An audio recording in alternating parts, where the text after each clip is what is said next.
Hi there, I'm Maxwell. This is Real Estate 101, the online web series designed to make the home buying and selling processes as simple and understandable as possible. Today, we are continuing our overview of a residential real estate offer to purchase for the state of Wisconsin. You will see that last time we left off right at the start of the financing commitment contingency.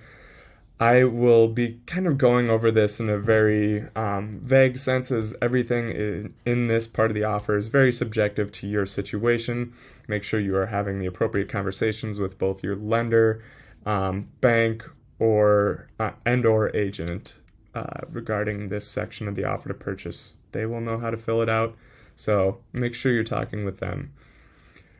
Jumping right in here, if you mark that first opening at line 248, you are thereby making the financing commitment contingency a part of your offer to purchase. What type of loan or specific lender are you using is right below that, and when will the loan commitment be delivered? Some lenders will be able to get it out in 10 days, some 30, 45, 60. It really all depends on the type of financing that you're using. Your lender and agent will know about this based off of your specific loan type. What is the amount of the loan? Not to be amortized over, no less than X years and not over X amount of years. It will greatly depend on the type of loan you're using again there. What will the principal and interest rate payments not exceed is right down here in line 252. And then if you are buying discount points on your mortgage, that will be put there.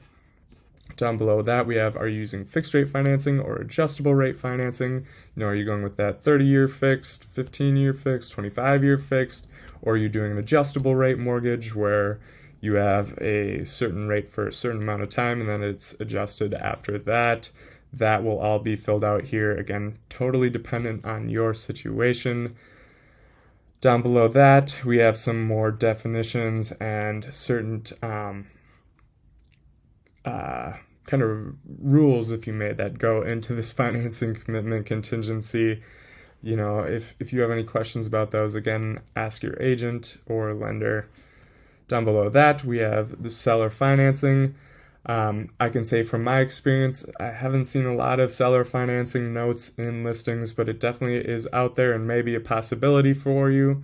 Make sure you're asking your agent about this if it is a possibility, and just kind of go from there. Down below, we have, if this offer is not contingent on financing commitment, you have this section here stating that, in what time frame will you deliver to the seller, the proof that you can purchase this property from them. That is what this means. Down below, we have the appraisal contingency. You may or may not have heard this about this contingency these past couple of years in crazier times of the market. An appraisal contingency is sometimes required by lenders in order to purchase a property. To kind of put it in a short, digestible kind of definition here, an appraisal is when the bank hires either a third party or, a lot of times they'll have internal people that do this. They will go out to the property, look over comparable sales in the neighborhood just to make sure that when they are lending you a certain amount of money, the value of the house lines up with that and they feel safe loaning you that money. You have a right to cure in this one, just like the inspection there. Talk over your agent with this. There are certain things that go into it. And yeah, that's kind of the appraisal in a nutshell. If you have further questions about this, I'd be happy to answer them. Another great resource will also be a lender. Down below this, we have closing of the buyer's property contingency.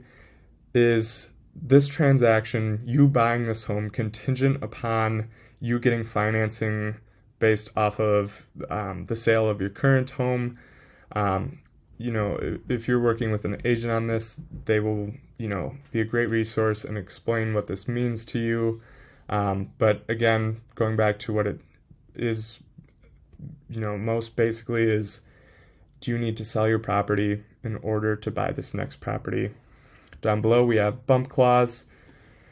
Bump clauses are just really great tools in an offer to purchase. A lot of times we'll see bump clauses if somebody has a property that they need to sell in order to buy, but there are so many different circumstances where the bump clause can be used, basically stating that there are certain things that need to be met in order for you to continue with this transaction. It gives the seller the right to, make this property available to other parties, but they have to inform you when any other activity happens that might kind of jeopardize where you are in the transaction.